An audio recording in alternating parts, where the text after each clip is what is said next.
Roma, deputado federal, pelo menos até o final desse mandato, né? Ele é deputado, não se elegeu governador da Bahia, mas continua no cenário político brasileiro.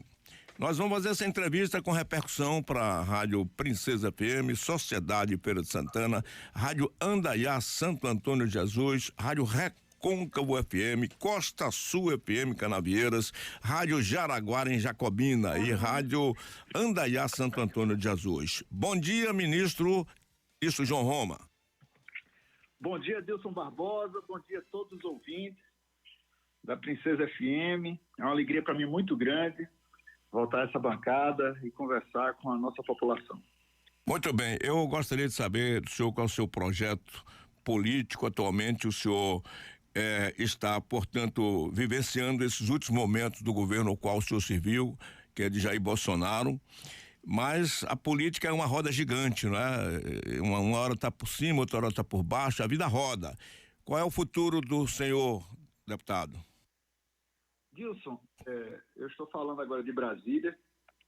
Essa semana estou aqui ainda tratando de temas dos municípios da Bahia, e agora pela manhã também eu irei ao ministro do Desenvolvimento Regional, Daniel, para tratar sobre a ajuda do governo federal às cidades atingidas com essas fortes chuvas no estado da Bahia. Assim como ocorreu no ano passado, esse ano, mais uma vez, a Bahia foi assolada, e é muito importante que haja essa interação para que as coisas possam fluir com rapidez, como fluiu no passado, você lembra muito bem, onde muitas cidades foram atingidas e todas foram ajudadas pelo governo federal. Acho que é muito importante deixar todos esses temas encaminhados. Muitas pessoas perderam seus pertences, perderam estoques, né?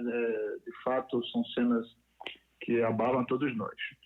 E olhando para 2023 e sequência disso, né? Que é que o João Roma vai se dedicar, né? Em 1º de fevereiro termino meu mandato de deputado federal, inicio o mandato da minha esposa Roberta Roma como deputada federal, que já tem acompanhado nossas atividades para que de fato possa ser esse elo, né, com tantos prefeitos, com tantas pessoas que a gente tem apoiado no estado da Bahia.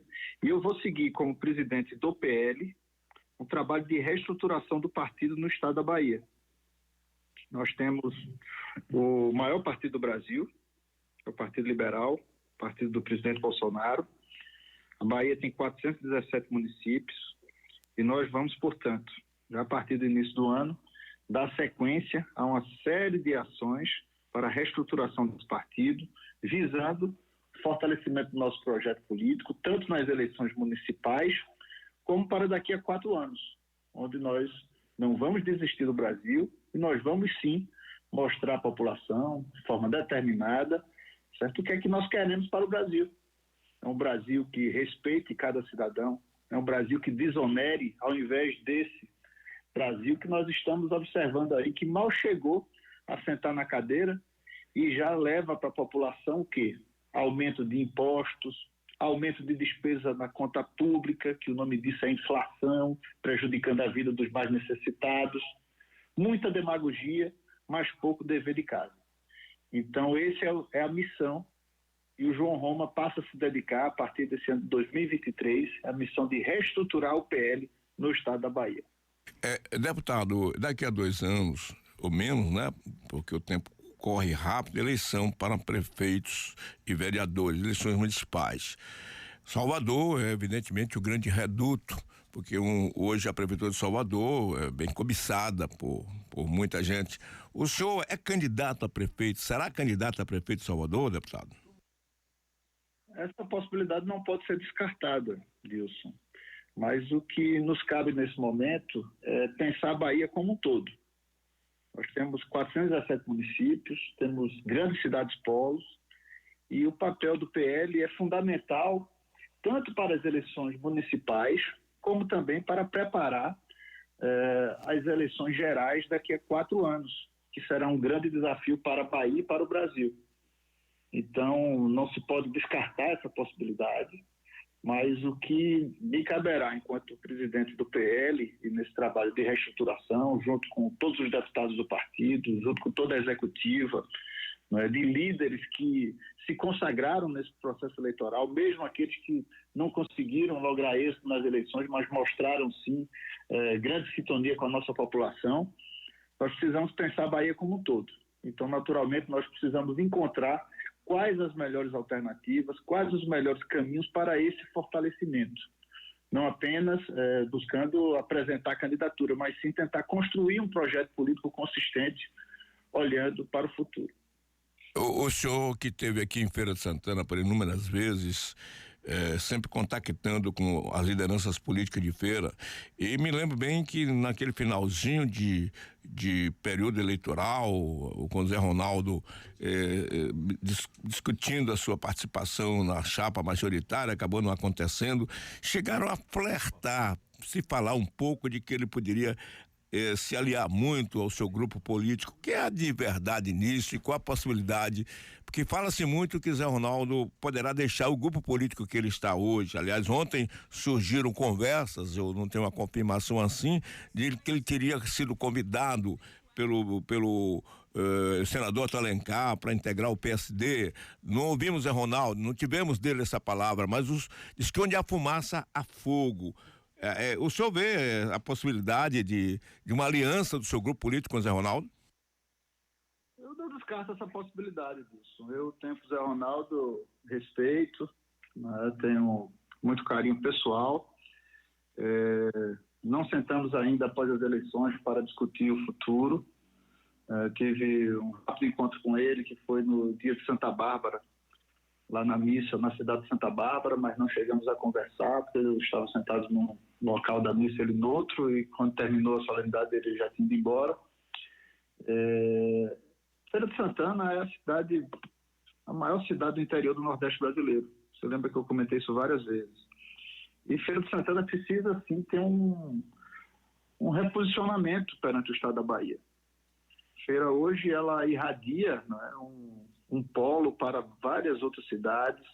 Ela carece, né, de um pensamento mais amplo perante suas fronteiras de desenvolvimento. A questão do aeroporto, que é um quesito ridículo. A questão das infraestruturas, né, toda essa infra que nós nos empenhamos bastante, você acompanhou, como a questão da duplicação da Avenida Contorno, que as obras continuam mesmo após as eleições, e é possível a população vivenciar isso, não é? Ativos que a cidade de Feira de Santana precisa para o que ela já representa por si só, um grande polo, né? Não só para a Bahia, mas para todo o Nordeste, é o eixo de ligação. Então é preciso discutir sim o futuro de Feira de Santana, como essa cidade pode de fato, né, desempenhar a sua vocação, um papel mais amplo, né, na prestação de serviços, né, como esse polo realmente forte para o estado da Bahia. Então é preciso que se reúna esses atores que queiram ver uma cidade realmente desenvolvida, né, que supere quesitos do passado, para que nós possamos sim, né, ter cada vez mais orgulho de Feira de Santana.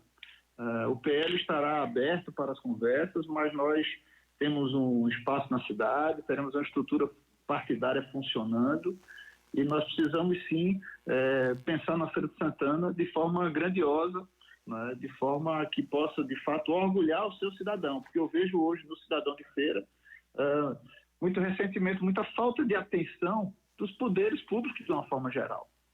Então eu busquei durante todo o meu mandato me dedicar muito, né, às pautas de Feira de Santana, independente de qualquer apoio político, que você sabe que não ocorreu da parte de agentes políticos, mas buscar ajudar a administração, como ajudei Zé Ronaldo, ajudei o prefeito Colbert Martins, que sempre falamos, sempre que há algum assunto de interesse de Feira de Santana, e vou estar nessa caminhada até pela presença, pela relação que hoje eu desfruto com várias pessoas da cidade de Feira, o dia a dia, né? Eu como produtor rural também, que sempre estou aí tratando de assuntos, então é fundamental que a gente possa de fato pensar um novo projeto para a Feira de Santana, para que possamos reunir forças para fazer o que há de melhor para a Feira de Santana, não marcar passo, não A gente precisa, de fato, trazer novos elementos e uma discussão mais ampla para essa cidade grandiosa.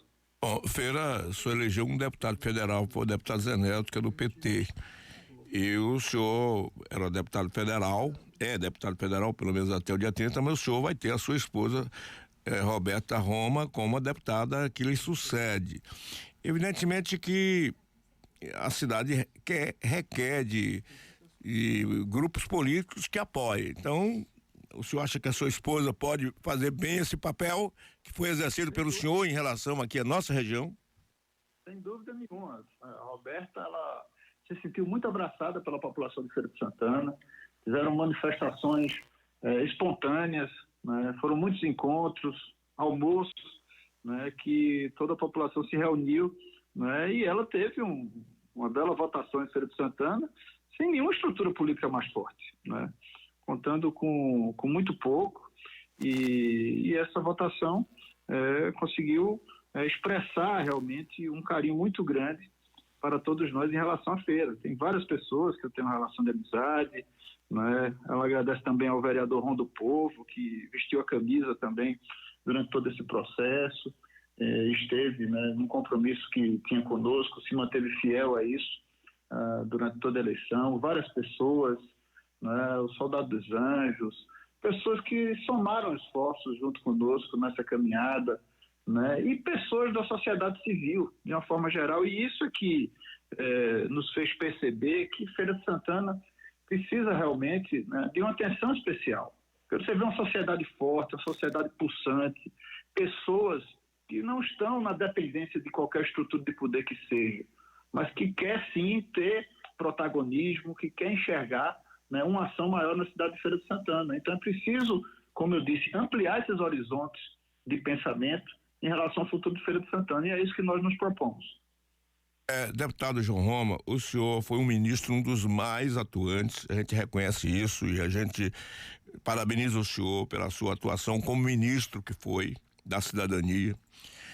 O senhor se tornou um grande amigo e admirado pelo presidente da República, o Jair Bolsonaro. O senhor se tornou praticamente um confidente, até podemos assim dizer, se o senhor me permite dizer isso.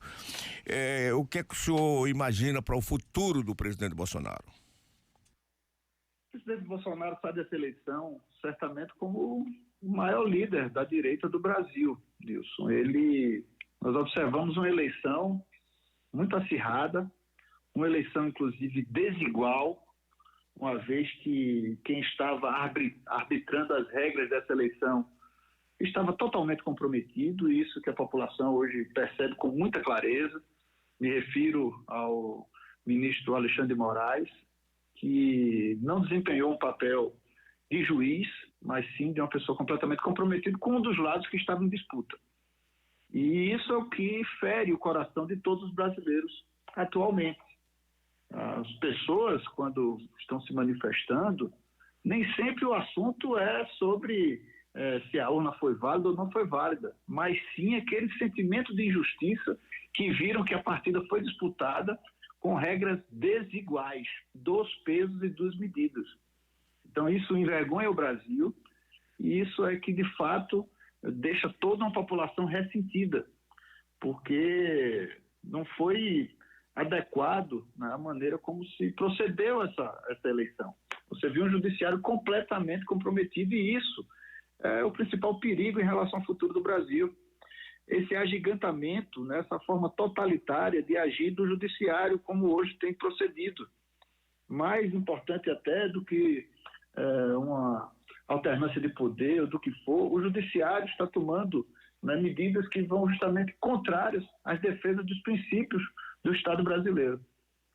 Então o presidente Bolsonaro, eu acho que sai com um grande ativo dessa eleição. Todos nós sabemos da sua capacidade de mobilização, o seu querer bem pelos brasileiros, pelos nordestinos, inclusive, que muitos viram, não é, um presidente que, mesmo sem ter o respaldo eleitoral, fez tudo e fez muito pelo Nordeste, como a questão da água, da infraestrutura, das ferrovias, né, do programa social, o Auxílio Brasil, que triplicou os recursos que eram destinados ao Bolsa Família antigo e chegou para fazer a diferença para milhões de pessoas necessitadas no nosso Brasil, especialmente no nosso Nordeste.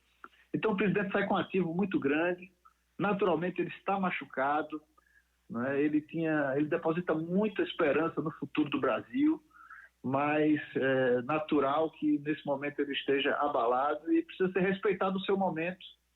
Não é? Ele vai recompor suas forças e o que nós falamos, né, nesses últimos encontros que tivemos é que não podemos desistir do Brasil.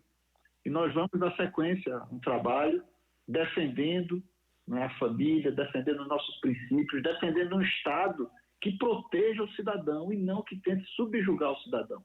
E é essa missão que estaremos dedicados. Fala-se muito na mídia de que o presidente Bolsonaro não passará a faixa para o presidente eleito Luiz Inácio Lula da Silva. O senhor concorda com essa ideia de não passar a faixa? Olha, é a decisão do presidente, né? Ele não se sente confortável, ele decidiu que ele não estará, né? Pelo que eu fui informado até então, que ele não estará em Brasília, né, no dia 1º de janeiro. Né? A solenidade é de posse do novo presidente, então é a decisão do presidente Bolsonaro, decisão foro íntimo dele, e ele não se sente à vontade pelo clima, pela maneira como as coisas ocorreram, né? E ele, portanto, não estará em Brasília no dia 1º de janeiro e, por consequência, não transmitirá a faixa ao presidente Lula. O senhor acompanhou bem que o Centrão, que foi de última hora um grande aliado do governo, naqueles momentos mais decisivos para a aprovação de projetos do governo, mas a gente já percebe que o Centrão já sai do seu eixo e volta para o eixo normal, que era de para cima e para baixo. Qual é a visão que o senhor tem hoje do Centrão? Olha, Dilson, existem muitos personagens na política, existem muitas formas de exercer a política, né? Tem pessoas que agem, né, de forma mais ideológica, né, linkadas mais ao seu pensamento político. Outros personagens, eles atuam de uma forma mais estrutural, né, mais vinculada ao orçamento público, né, ao que entregar de forma tangível, né, aos seus líderes políticos. Esse é um processo que vem se arrastando do Brasil, né, desde os seus primórdios, né, e isso eu acho que vai, durante algum tempo, ainda perdurar na política brasileira, até que as pessoas possam realmente observar de forma muito nítida o que é que cada grupo político representa. Então, certas posturas terminam que quebram muito a identidade de um projeto político, né? Então, alguns partidos, né, que na verdade são partidos de centro, né, que buscam o seu agrupamento dentro de suas lideranças, eles precisam, na verdade, fazer a introspecção e a ação de cada um. Eu estou no PL, né, vim para o partido numa missão fundamental de fazer o palanque do presidente Bolsonaro, de mostrar um novo horizonte para o estado da Bahia. E permaneço, né, fiel àquilo que eu acredito na política, até porque eu não acredito na política de tomar lá da cá. Eu acredito na política como a principal ferramenta de transformação da nossa sociedade. E se isso serve, se isso nos dá espaço para desenvolver essa vocação na nossa vida, que assim seja, senão não há sentido participar meramente por questões tangíveis. Nós precisamos fazer da política a crença no nosso futuro, né? Um trabalho de esperança para todos nós. E eu acho que é isso que cada agremiação, esteja ela à esquerda ou à direita, deve buscar fazer na sua estruturação, até para saber se comunicar com os seus seguidores, né? Nós vamos continuar na nossa caminhada, né? Eu lamento que muitos não consigam, né, dependendo de suas circunstâncias, deixar claro, né, quais os seus posicionamentos. O bom disso é que não há segredo na política, porque as coisas se revelam naturalmente, né, com o interesse e as ações de cada um. Então, cabe à população, né, avançar, buscar acompanhar mais o passo a passo da política, né, estar informada para saber decidir, uma vez que as eleições serão decididas, né, pela nossa população. Então, cada vez mais isso serve também de amadurecimento político para a nossa população, para observar realmente, né, o que é que distingue cada grupo político. Bom, nós estamos aí no final de ano, o governo Bolsonaro deu isenção de tributos federais para combustíveis. O governo que está entrando ainda não sabe se mantém ou não essa mesma regra que vai prevalecer até o dia 31. Aqui na Bahia já se fala até em aumento de ICMS. Qual é a visão que o senhor tem sobre a questão tributária no Brasil, deputado? Uma das principais preocupações que nós temos para o futuro do Brasil, Wilson. Infelizmente, né, a única exceção à regra foi um presidente que, diferente do que todos os outros fizeram, ele sentou na cadeira e baixou os impostos, que foi o presidente Bolsonaro. E hoje, como eu disse, mesmo antes de sentar na cadeira, o que é que se vê, especialmente do PT, que está no poder, vai ocupar o poder no governo federal e na Bahia? Aumento de impostos. Só que essa sanha arrecadatória, que foi uma tecla que nós batemos muito durante a eleição, tem consequências muito danosas à nossa população. Tem consequências no comércio, tem consequências no desenvolvimento, na atração de novas empresas, na geração de emprego para o nosso povo. Quando o governador Rui Costa, antes de sair, aumenta o ICMS de 18% para 19%, ele tira a competitividade do estado da Bahia.